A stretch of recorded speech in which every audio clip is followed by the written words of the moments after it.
Actually ako sobrang excited ako. Paggabi pa ako hindi makatulog dito sa ano na to. Hindi ako gaano makatulog kasi iniisip ko ba kung babae siya or lalaki. Siyempre sa akin, gusto ko lalaki. Pero mapababae naman, mapalalaki. Okay lang naman basta healthy si baby. Sobrang excited din. Siyempre yung una pa lang preparation kasi 1 month din natin itong prepare. Tapos ayun, sobrang saya kasi malalaman na namin. Kasi every check-up namin, tinatago talaga sa amin ng doktor kung ano ba talaga yun. Tsaka ayaw din talaga namin malaman. Kasi syempre wala lang surprise kapag nalaman namin. So ayun, mamaya onting oras na lang manalaman na namin. Basta sa akin, maging babae o lalaki, parehas kami magbibigay ng pangalan, happy kami. At di kami magtatalo dito. And syempre, ang nickname niya na talaga is Baby Meteor. Meteor na talaga. So, yun lang.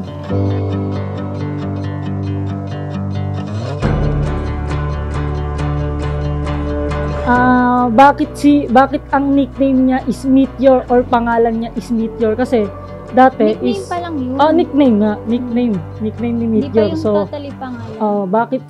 Bakit Meteor yung pinangalan ko sa kanya? Kasi nung nagdadasal ako is nakatingin ako sa taas, tapos biglang parang alam mo yung may dumadaan na meteor.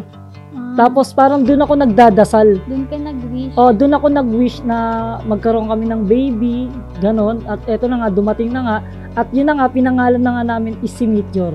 Wala akong ibang ano. Kasi nung gabi na talaga na yun is... Ayun yung nakita niya. Tapos sabay nag-wish siya. Tapos nag-wish ako. Kasi bihira lang naman talaga makakita actually, ng sabi kasi nila, once na may dumaan na parang ganon, actually hindi ko naman talaga alam yun, na-search lang sa Google, mag-wish ka. Na pag may gumanon sa, parang bulala ka, ewan ko kung ano yun. Yung, ganon nga, yung meteor, yun, nag-wish ako ng gabing yun. Kaya, tinawag ko siyang Meteor talaga. At ako yung nagsabi ng pangalan talaga ni Meteor, yung nickname niya.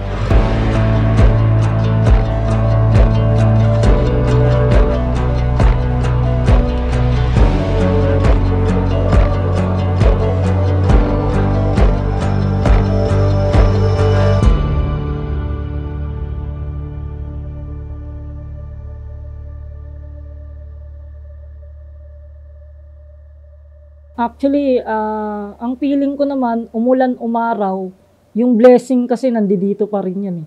So yung kanina is umulan siya ng mga bandang umaga pa lang, umuulan na. Hanggang hapon, sabi ko kako, naisip ko na binigay ni Lord tong ambon na to kasi blessing.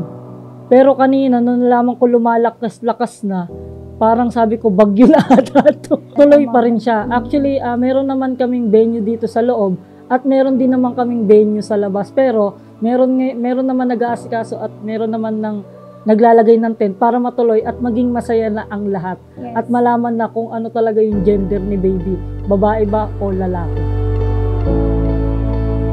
Ayan, para sa akin, Baby Meteor.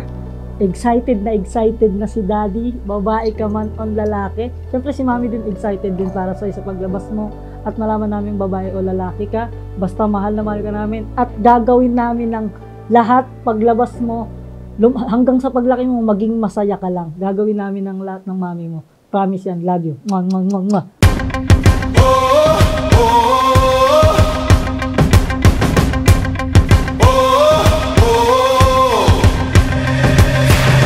Let me say a little thing, tell you about a dream.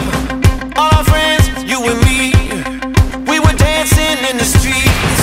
We were wild, we were free, we were making memories.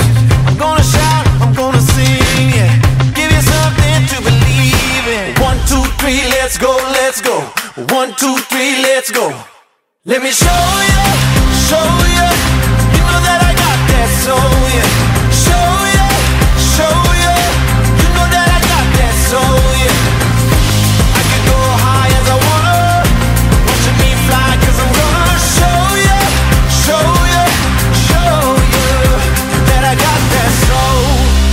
Kasabihan nga daw kapag sa buntis, di ba may pagka nangingitim yung kilkili mo or nangingitim yung batok mo, lalaki yung pagkaganda. Pero kapag gumaganda, pag blooming, pag gumaganda, babae. So ikaw, ano yung ang predict mo talaga is blue. Oo. Baliktad naman yung paniniwala ko. Sa akin naman, kapag blooming, lalaki. Kapag nangingitim, babae. So, ayun, ang hula ko, ang gulo eh. 1, 2, 3, let's go. Let me show you, show